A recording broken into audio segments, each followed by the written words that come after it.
Shalom untuk saudara pendengar yang dikasihi Tuhan Yesus Kristus. Selamat siang dan salam sejahtera untuk kita semuanya. Selamat datang kembali di renungan siang dan doa siang pada hari ini. Semoga saudara yang terkasih dalam keadaan sehat selalu. Kiranya damai dan sukacita Roh Kudus melimpah di dalam hati dan pikiran saudara saat ini. Sebelum kita mulai renungan pada siang hari ini, marilah kita bersama-sama berdoa. Bapa di kerajaan sorga, terima kasih atas penyertaan yang Engkau berikan kepada saya atas siang hari yang indah ini. Terima kasih telah memberi saya kesempatan untuk selalu dapat bersyukur atas segala pekerjaan yang aku kerjakan. Maka dari itu, saya mohon sertailah selalu diri ini sepanjang hari ini. Terima kasih atas berkat Tuhan hingga saat ini aku masih bisa merasakan kebaikan Tuhan dan buatlah agar bibirku selalu mengucap syukur kepadamu. Tuhan Yesus Kristus, terima kasih pada saat ini saya masih bisa bekerja. Tuhan, saat ini saya akan memulai pekerjaan saya. Berkatilah pekerjaan ini dan sertailah sepanjang saya selama bekerja pada hari ini, agar menjadi berkat bagiku, bagi keluargaku dan juga tempat saya bekerja. Berkati seluruhnya di siang hari ini agar berjalan dengan baik dan menjadi berkat untuk kami jalani bersama dengan anak Tuhan yang lainnya. Dalam nama Tuhan Yesus, aku berdoa. Amin. Sahabat saudara rohani, pembacaan ayat emas Alkitab renungan kita siang hari ini. Nats bacaan kita siang hari ini adalah, harta ini kami miliki dalam bejana tanah liat, supaya nyata bahwa kekuatan yang melimpah-limpah itu berasal dari Allah, bukan dari diri kami. Tertulis di dalam kitab 2 Korintus 4 ayat 7, bacaan kita pada siang ini terambil dari kitab Roma 2 ayat 17 sampai dengan ayat 24.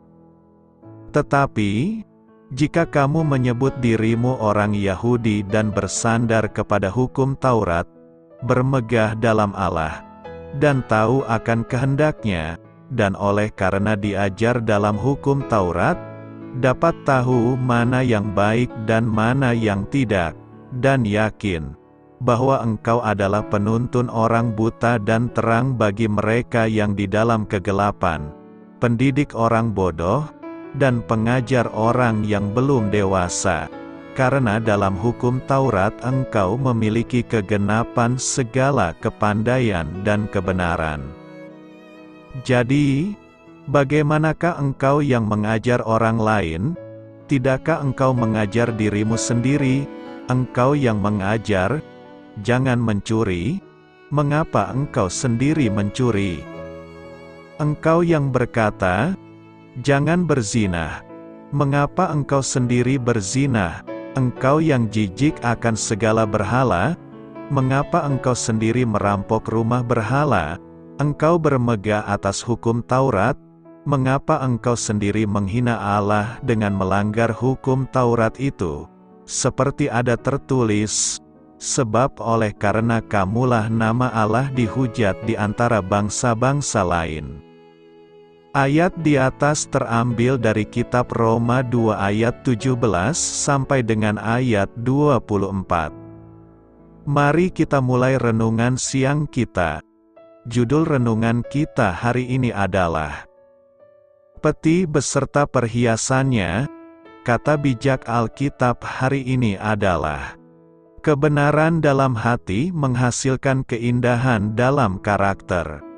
Cerita renungan siang kita hari ini adalah seorang pendeta dari Kanada, John Gladstone, membuat sebuah penerapan yang menarik dari sebuah babak menyedihkan dalam kehidupan Isaac Watts, Sang penulis nyanyian pujian asal Inggris yang terkenal itu jatuh cinta dengan seorang wanita muda yang cantik bernama Elizabeth Singer.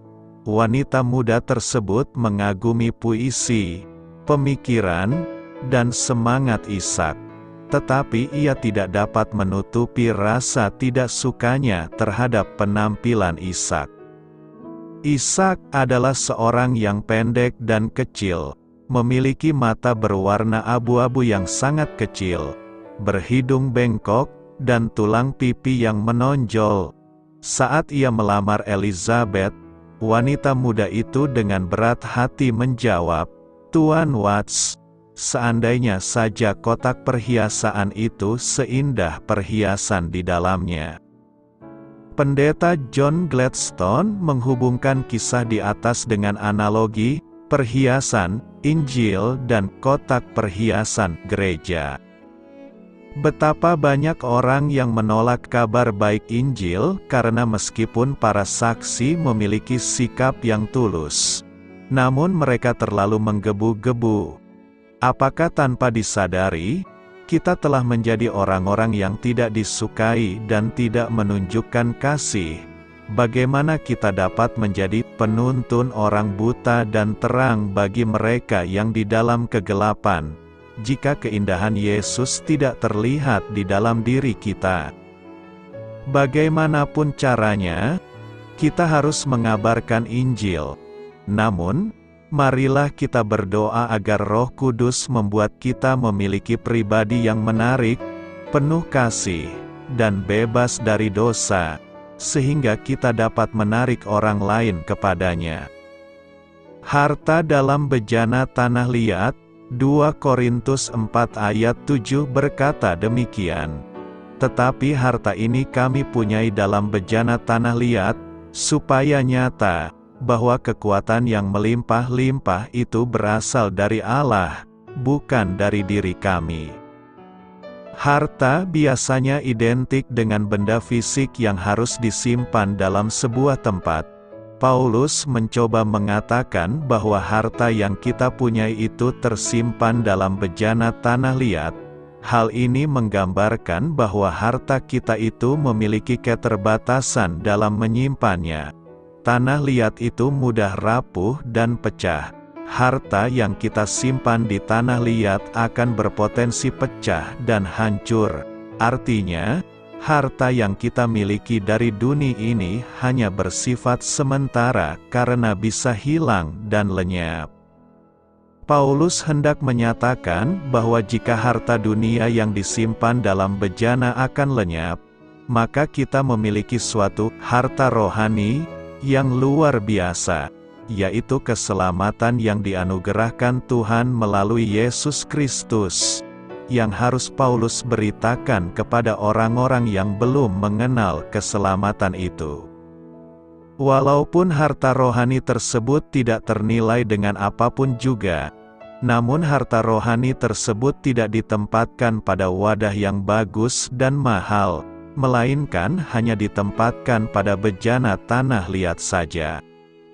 Yang dimaksud Paulus dalam hal ini adalah bahwa keselamatan yang luar biasa berharga itu tidak dipercayakan kepada orang-orang yang hebat atau kepada malaikat-malaikat Tuhan yang bersinar, tetapi justru dipercayakan kepada Paulus, seorang biasa yang justru memiliki masa lalu yang kelam sebagai penganiaya jemaat. Namun, Paulus menyatakan bahwa ketika Tuhan memilih Paulus untuk menjadi pembawa keselamatan bagi bangsa-bangsa, hal tersebut hanya dapat terjadi karena anugerah dari Tuhan semata. Hanya karena anugerah Tuhan saja, Paulus dapat diberikan kekuatan yang luar biasa untuk menyampaikan kabar baik tersebut. Dalam ayat-ayat selanjutnya, Paulus menceritakan tantangan yang dialaminya dalam memberitakan Injil, yaitu ditindas, dianiaya, dihempaskan, bahkan habis akal. Akan tetapi Tuhan selalu memberikan kekuatan kepada Paulus sehingga mereka pun dapat melewati tantangan demi tantangan yang terjadi. Apa yang membuat Paulus dapat menghadapi keadaan yang sangat sukar sekalipun? Tidak bukan dan tidak lain adalah karena Paulus memiliki Yesus di dalam tubuhnya.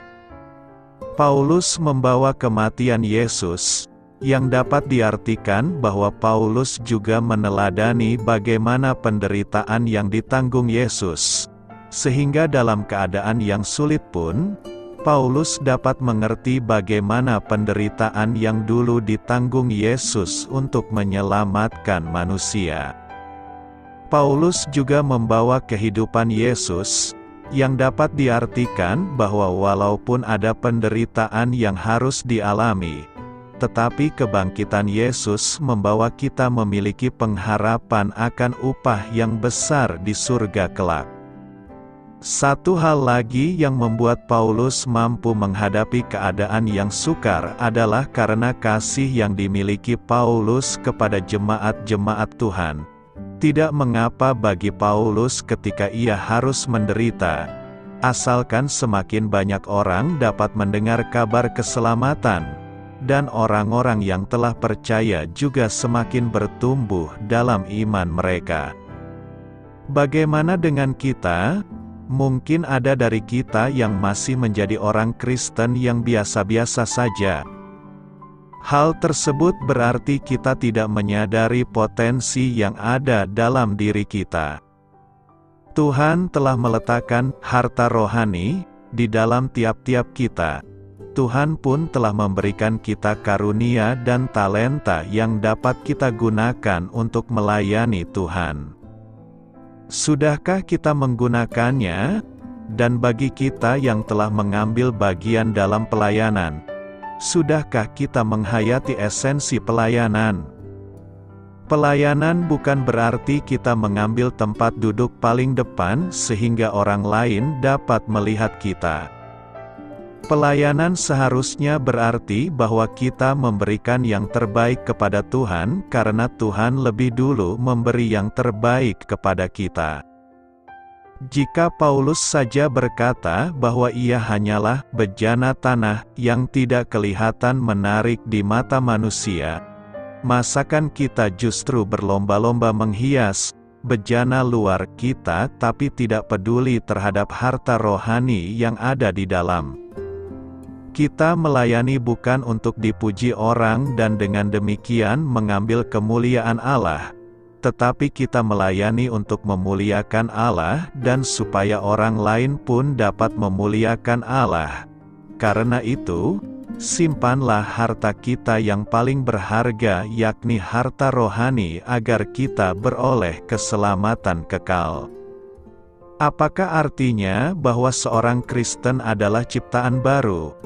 Ciptaan baru ini diulas di dalam 2 Korintus 5 ayat 17 berkata, "Jadi siapa yang ada di dalam Kristus, ia adalah ciptaan baru, yang lama sudah berlalu, sesungguhnya yang baru sudah datang." Kata "jadi" merujuk kepada ayat 14-16 di mana Paulus memberitahu bahwa semua orang percaya telah mati bersama Kristus dan tidak lagi hidup untuk diri sendiri. Kehidupan kita sudah tidak lagi bersifat duniawi. Hidup kita sekarang bersifat rohani. Kematian kita adalah kematian hodrat berdosa kita yang telah disalib bersama Kristus. Ia telah dikuburkan bersamanya, dan sama seperti ia telah dibangkitkan oleh Allah Bapa, kita juga dibangkitkan untuk hidup dalam hidup yang baru. Pribadi yang baru yang telah dibangkitkan itulah yang sedang dibahas Paulus dalam 2 Korintus 5 ayat 17 sebagai ciptaan baru. Demi memahami ciptaan baru ini, kita harus memahami faktanya pertama yakni bahwa ialah ciptaan, sesuatu yang diciptakan oleh Allah. Yohanes 1 ayat 13 memberitahu bahwa kelahiran baru ini telah terjadi menurut kehendak Allah. Kita tidak diwariskan hodrat yang baru, dan kita juga tidak menciptakan diri kita yang baru, dan Allah tidak sekedar membersihkan hodrat kita yang lama. Ia menciptakan sesuatu yang sepenuhnya baru dan unik. Ciptaan baru ini benar-benar baru, dihadirkan dari nol, sama seperti segenap alam semesta telah diciptakan oleh Allah secara ex nihilo, dari kekosongan. Hanya Sang Pencipta dapat melakukan hal itu. Kedua, yang lama sudah berlalu. Yang lama sedang merujuk kepada segala sesuatu di dalam hodrat lama kita, kesombongan, kesukaan berdosa, pengandalan upaya pribadi, dan opini-opini, kebiasaan, dan nafsu kita yang lawas. Semua hal yang dahulunya kita kasihi telah berlalu, terutama kasih akan diri sendiri dan pembenaran diri dan promosi diri sendiri. Ciptaan yang baru menatap kepada Kristus, bukan menatap diri sendiri. Semua hal yang lama telah mati, dengan disalibkan bersama hodrat yang lama kita. Dengan berlalunya yang lama, yang baru sudah datang. Hal-hal yang usang dan mati telah digantikan dengan hal-hal baru, yang penuh dengan kehidupan dan kemuliaan Allah. Jiwa yang baru lahir ini berkenan terhadap hal-hal ilahi dan membenci hal-hal duniawi serta berbau kedagingan. Tujuan, perasaan, keinginan, dan pengertian kita baru dan sangat berbeda. Kita melihat dunia melalui sudut pandang baru. Alkitab seakan-akan belum pernah kita baca, dan walaupun mungkin pernah kita baca, ada keindahan di dalamnya yang belum kita sadari sebelumnya, dan yang membuat kita heran mengapa kita tidak menyadarinya selama ini. Sepertinya alam di sekeliling kita telah berubah, dan kita seakan-akan hidup di dunia yang baru. Langit dan bumi penuh dengan hal-hal baru, dan semua hal sepertinya memuliakan Allah. Ada perasaan baru terhadap sesama manusia kita, kasih bagi keluarga dan kerabat kita, belas kasih yang belum pernah kita rasakan terhadap para musuh kita, dan kasih bagi semua umat manusia. Dosa yang dahulunya kita pertahankan, sekarang ingin kita buang selamanya. Kita telah menanggalkan manusia lama serta kelakuannya, dan telah mengenakan manusia baru, yang telah diciptakan menurut kehendak Allah di dalam kebenaran dan kekudusan yang sesungguhnya. Lantas bagaimana dengan orang Kristen yang masih terus berdosa? Ada perbedaan antara berdosa dan terus hidup dalam dosa. Tidak seorang pun yang dapat mencapai kesempurnaan tanpa dosa dalam kehidupan ini. Namun orang Kristen sejati sedang dikuduskan setiap hari, di mana dosanya semakin sedikit dan semakin ia benci ketika ia gagal. Benar, kita masih berdosa, namun secara tidak disengaja dan semakin jarang beriringinan dengan bertambahnya dewasa rohani kita. Diri kita yang baru membenci dosa yang masih menempel. Perbedaannya ialah bahwa ciptaan baru sudah bukan budak bagi dosa, sebagaimana adanya dahulu. Sekarang kita telah dibebaskan dari dosa dan dosa sudah tidak lagi berkuasa atas kita. Sekarang kita dikuatkan oleh dan bagi kebenaran. Sekarang kita mempunyai pilihan untuk membiarkan dosa berkuasa atau menganggap diri kita mati bagi dosa. Tetapi kamu hidup bagi Allah dalam Kristus Yesus. Puji Tuhan, kita sekarang mempunyai kekuatan untuk memilih alternatif kedua. Ciptaan baru adalah hal yang luar biasa. yang dirancangkan dalam pikiran Allah dan diciptakan oleh kuasa-Nya dan bagi kemuliaan-Nya. Dibenarkan karena iman. Dalam minggu ini kita memasuki minggu Reminiscere. Reminiscere artinya, ingatlah segala rahmat-Mu dan kasih setia-Mu ya Tuhan, saingot ma angka dengan nibasam. Tema khotbah yang akan kita renungkan, dibenarkan karena iman. Pembenaran oleh iman ini diangkat dari kisah iman Abraham. Kita pasti pernah mendengar bagaimana kisah kehidupan Abraham yang dikenal sebagai bapa orang beriman. Abraham senantiasa hidup di dalam imannya. Dia tidak mempertanyakan banyak hal. Dia percaya penuh kepada tuntunan Tuhan. Abraham bersikap demikian karena dia percaya bagaimana Tuhan akan menuntunnya kepada hal yang baik. Ketika Tuhan memerintahkan Abraham pergi, Dia menghantarnya ke tempat yang baik. Ketika Tuhan memerintahkan Abraham untuk mengorbankan anaknya, Dia pun menyediakan domba sebagai pengganti anaknya untuk dikorbankan. Oleh karena iman yang kokoh seperti itu, Abraham pun dibenarkan oleh Allah. Ayat 4 dan 5 yang menunjukkan bagaimana seseorang dibenarkan oleh karena imannya kepada Tuhan.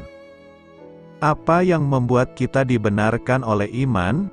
Iman memampukan kita menyerahkan diri untuk hidup secara total bergantung kepada Tuhan. Hal itulah yang membuat kita dibenarkan.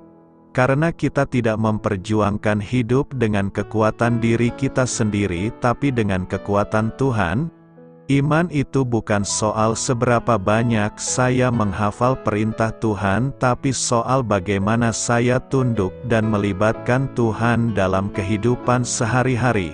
Di tengah pergumulan yang kita alami, masihkah kita berjuang dengan kekuatan sendiri? Sudahkah kita hidup bergantung secara total kepada Tuhan?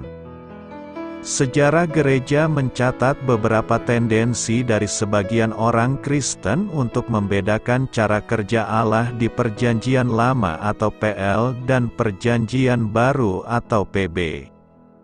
Sebagai contoh adalah Marcionisme, dalam pengaruh Gnostisisme yang kental.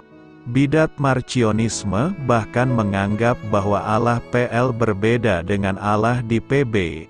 Sebagian orang Kristen modern juga berpikir bahwa beberapa cara keselamatan di PL telah gagal.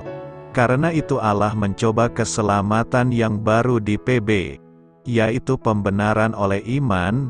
Beberapa bahkan memandang bahwa pembenaran oleh iman hanyalah sebuah warisan dari zaman reformasi. Benarkah doktrin ini adalah ide yang baru pada zaman reformasi atau pada zaman PB? Apakah Allah berubah-ubah dalam rencananya? Jika kita mendalami perikop khotbah minggu ini maka akan kita menemukan bahwa ada beberapa alasan mengapa Abraham dibenarkan oleh karena iman, yakni: pertama, Abraham dibenarkan karena iman, bukan karena perbuatan. Bagi kita yang tidak mengetahui seberapa penting tokoh Abraham dalam keagamaan Yahudi pada zaman Paulus mungkin merasa agak heran mengapa Paulus perlu menyebut nama Abraham dalam konteks ini. Apa kaitan antara Abraham dengan topik pembenaran adalah melalui iman kepada Kristus yang berlaku untuk semua orang? Mengapa ia perlu menegaskan bahwa Abraham pun tidak boleh memegahkan diri di hadapan Allah, karena ia tidak dibenarkan melalui perbuatannya? Dalam pemikiran orang Yahudi, Abraham dianggap sebagai simbol ketaatan yang sempurna. Orang-orang Yahudi tetap meyakini bahwa Abraham mendapatkan anugerah Allah dan imannya memegang peranan penting pula. Permasalahannya, mereka berpendapat bahwa kebenaran diperoleh Abraham secara sinergis, anugerah Allah dan usaha manusia. Begitu pula dalam hal iman. Mereka mengajarkan bahwa iman termasuk dalam kategori perbuatan baik di hadapan Allah. Dua kesalahan inilah yang sedang dikritisi oleh Paulus di Roma 4. Paulus pertama-tama menunjukkan bahwa dasar pembenaran Abraham adalah iman. Untuk mendukung pernyataan ini, Paulus di ayat 3 mengutip Kejadian 15 ayat 6. Menariknya, para penulis Yahudi kuno juga merujuk pada teks ini pada saat mereka mendiskusikan kesalehan Abraham. Di mata Paulus, iman Abraham di Kejadian 15 ayat 6 tidak boleh dinilai sebagai sebuah perbuatan. Kebenaran yang diperhitungkan kepada seseorang berdasarkan imannya bukanlah sebuah upah atau hak, melainkan sebagai hadiah. Timbul pertanyaan mengapa pembenaran melalui iman adalah hadiah. Karena yang dilakukan Abraham bukan bekerja, melainkan percaya. Di Kejadian 15 ayat 2-3 Allah datang untuk menguatkan keyakinan Abraham yang mulai pudar. Dalam hal ini Abraham pasti tidak membayangkan bahwa ia akan menggenapi janji Allah dengan usahanya sendiri. Ia sudah sangat lanjut usia. Yang ia perbuat hanyalah beriman. Jadi, iman dalam konteks ini tidak layak disebut sebagai perbuatan. Karena pembenaran ini diberikan kepada orang durhaka. Penyebutan Allah sebagai Dia yang membenarkan orang durhaka, mengekspresikan penilaian Paulus bahwa Abraham adalah orang berdosa. Kata asebes juga digunakan untuk kita sebelum kita dibenarkan di dalam Kristus. Hal ini selaras dengan konsep Paulus tentang keberdosaan semua manusia, termasuk Abraham. Karena pembenaran merupakan hasil dari tindakan memperhitungkan. Bentuk pasif, diperhitungkan, menyiratkan Allah sebagai aktor utama. Pemilihan kata logiaizomai juga penting. Kata logiaizomai merujuk pada sesuatu yang bukan berada atau berasal dalam diri seseorang tetapi diperhitungkan kepada orang itu. Dengan kata lain, kebenaran tidak diperoleh oleh Abraham atau tidak berada pada dirinya secara natural, tetapi diperhitungkan oleh Allah. Untuk memperjelas konsep di atas bahwa kebenaran diperhitungkan atas orang berdosa, Paulus di ayat 6-8 mengutip teks lain dari PL, yaitu Mazmur 32 ayat 1-2. Walaupun Daud memiliki sejumlah pelanggaran, anomia, dan dosa, hamartia, namun Tuhan mengampuni dan tidak memperhitungkan semua itu kepadanya. Pemunculan idea tentang pengampunan dosa dalam konteks pembenaran menunjukkan bahwa pembenaran oleh Allah mencakup pelanggaran yang diampuni, dosa yang ditutupi, dan dosa yang tidak diperhitungkan. Bukan berarti bahwa kita tanpa dosa, tetapi Allah tidak memperhitungkan hal itu. Sebaliknya, Ia justru memperhitungkan kebenaran Kristus di kayu salib bagi kita. Orang yang menerima pembenaran semacam ini pasti berbahagia. Sesuai konteks dan kata Yunani yang digunakan, kita seyogyanya menerjemahkan Makarios di ayat 8 dengan diberkatilah.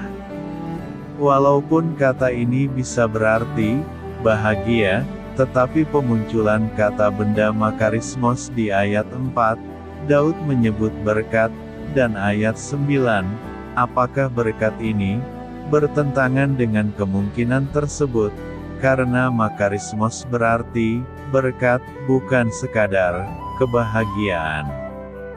Begitulah cara pandang kita terhadap pembenaran. Ini adalah pemberian atau berkat dari Allah, bukan upah atau hak kita. Kedua, Abraham dibenarkan bukan karena sunat. Kisah hidup Abraham bukan hanya ditampilkan untuk mendukung gagasan teologis tentang pembenaran oleh iman. Paulus menarik sebuah implikasi penting yang ia sudah uraikan, yaitu pembenaran melalui iman untuk semua bangsa. Dengan dibenarkan melalui iman, Abraham berdiri sebagai bapa bagi semua orang, baik yang bersunat maupun yang tidak bersunat. Semua mendapat akses yang sama kepada Allah. Poin ini perlu dijelaskan, karena bangsa Yahudi mungkin memahami ucapan Daud, hanya berlaku bagi umat perjanjian. Bangsa-bangsa lain yang tidak bersunat tidak mendapatkan hak istimewa ini. Sehubungan dengan sunat ini, Paulus memaparkan 2 poin penting, yaitu sunat bukan dasar dari kebenaran yang diterima Abraham. Argumen yang dipakai Paulus adalah dari sisi kronologis. Ia menunjukkan bahwa pembenaran sudah diperhitungkan kepada Abraham sebelum ia disunat.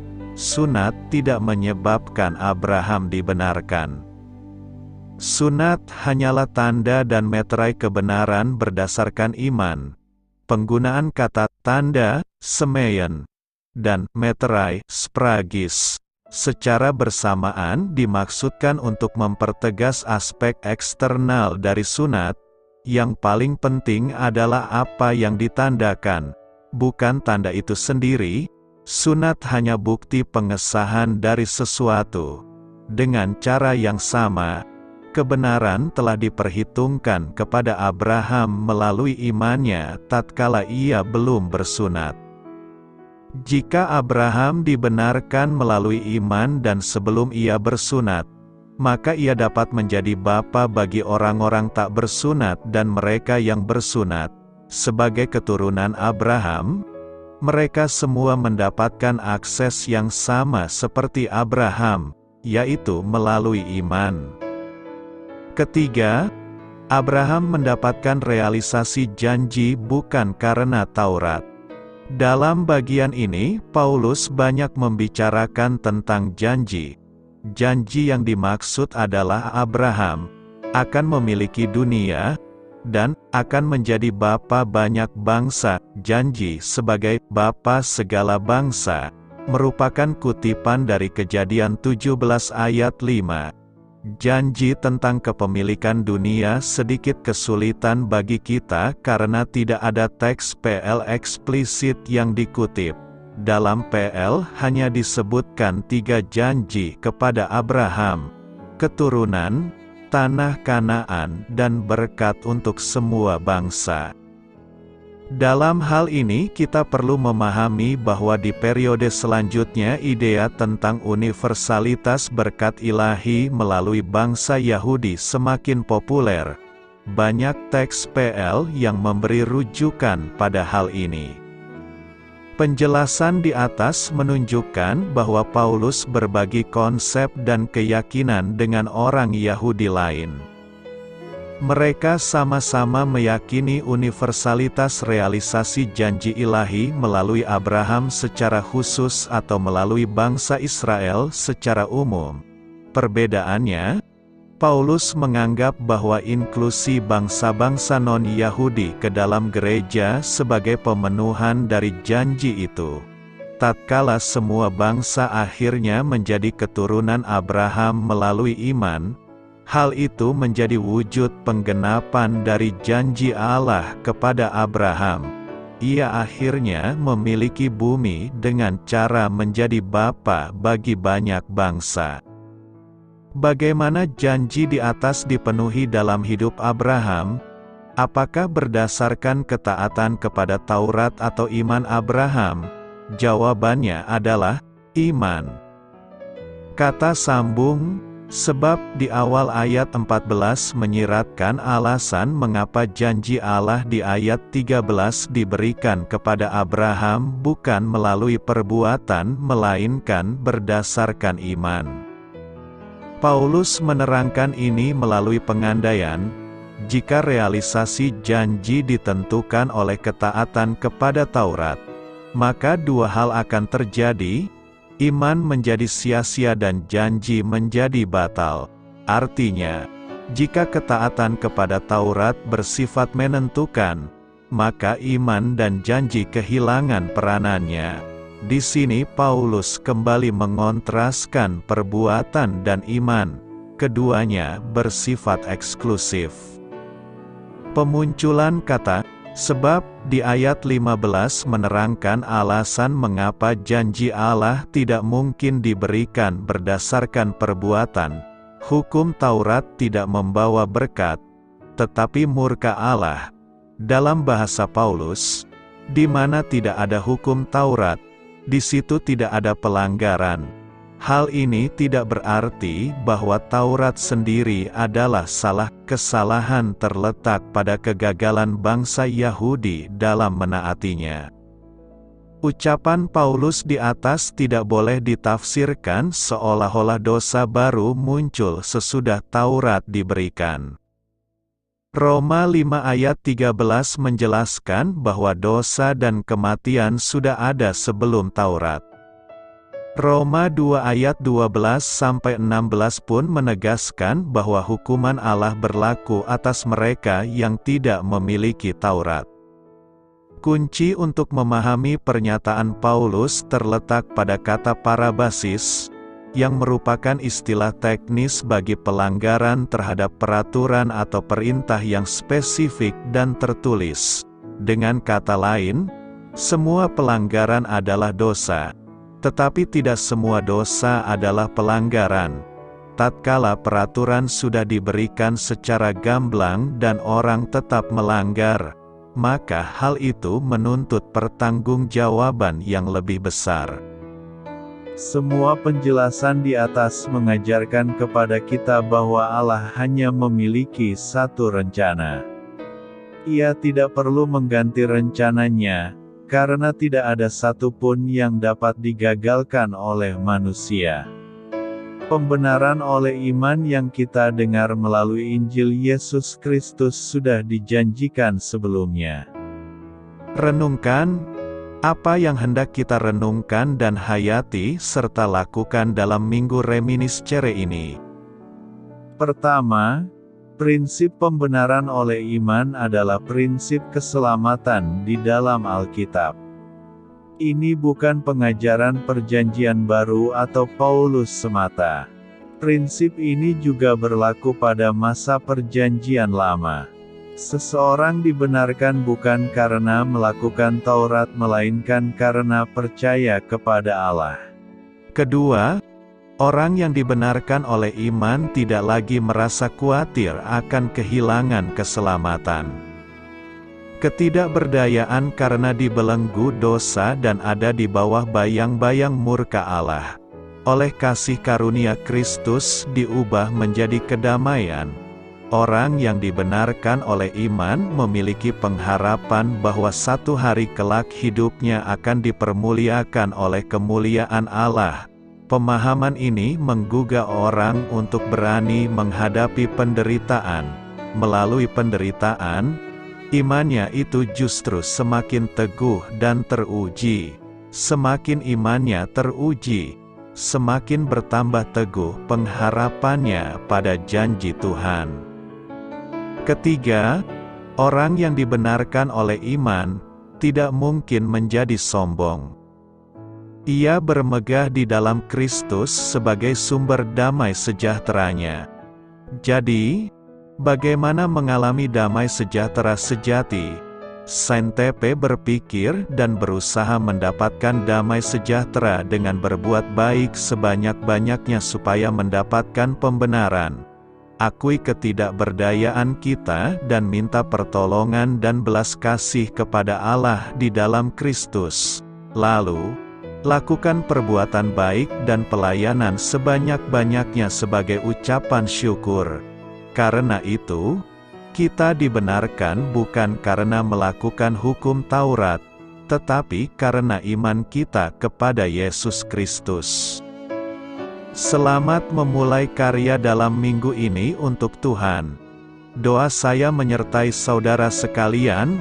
Saya memberkati Anda agar sewaktu Anda mencarinya dari Dia, Bapa Surgawi Anda akan memberikan bagi Anda roti harian Anda.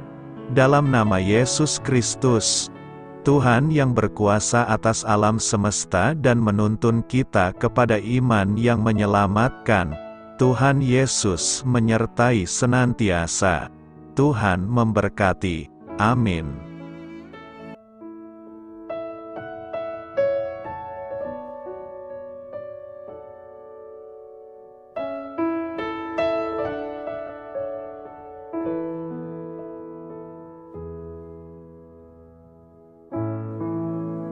Demikianlah renungan firman Tuhan pada siang hari ini. Semoga menjadi kekuatan di dalam hidup kita dan menjadikan kita pribadi yang lebih sukses. Sebelum kita memulai aktivitas hari ini, marilah kita berdoa. Bapa kami yang ada di sorga, terima kasih atas kasih dan kebaikan Tuhan yang begitu besar buat kami. Tuntunlah perbuatanku agar di sepanjang hari ini saya bisa bekerja sebaik-baiknya, tidak pernah jemu menolong sesama, selalu ramah dan tahu terima kasih, menghayati iman dan mengamalkannya dengan sekuat tenagaku. Semua ini saya sampaikan kepadamu, dengan pengantaraan Kristus, Tuhan kami. Allah, Bapa kami bersyukur kepadamu, bahwa dengan bekerja kami boleh ambil bagian di dalam karya-Mu mensejahterakan dan membahagiakan umat manusia.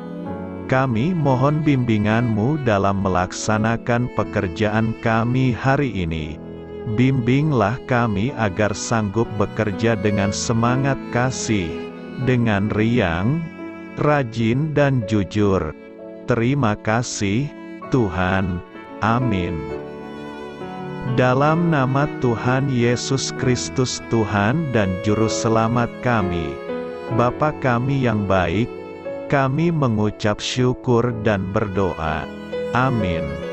Biarlah firman Tuhan menjadi pengingat untuk kita semua, bahwa tuntunan dari Roh Kudus akan selalu memberi jalan keluar bagi setiap permasalahan hidup kita, dan memberi kedamaian di hati kita. Amin. Sampai jumpa di renungan siang saudara rohani berikutnya. Shalom.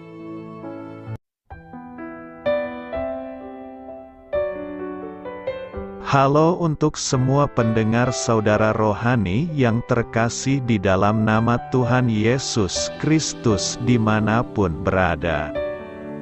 Mari dukung kami, tim redaksi Renungan Harian Saudara Rohani dengan cara memberikan bantuan, kritik dan masukan.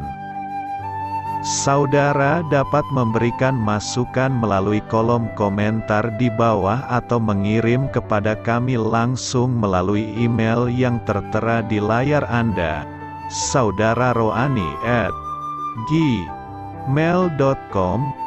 Jika saudara terberkati melalui renungan ini, saudara dapat mendoakan kami dan memberikan bantuan lainnya dengan mengirim email kepada kami.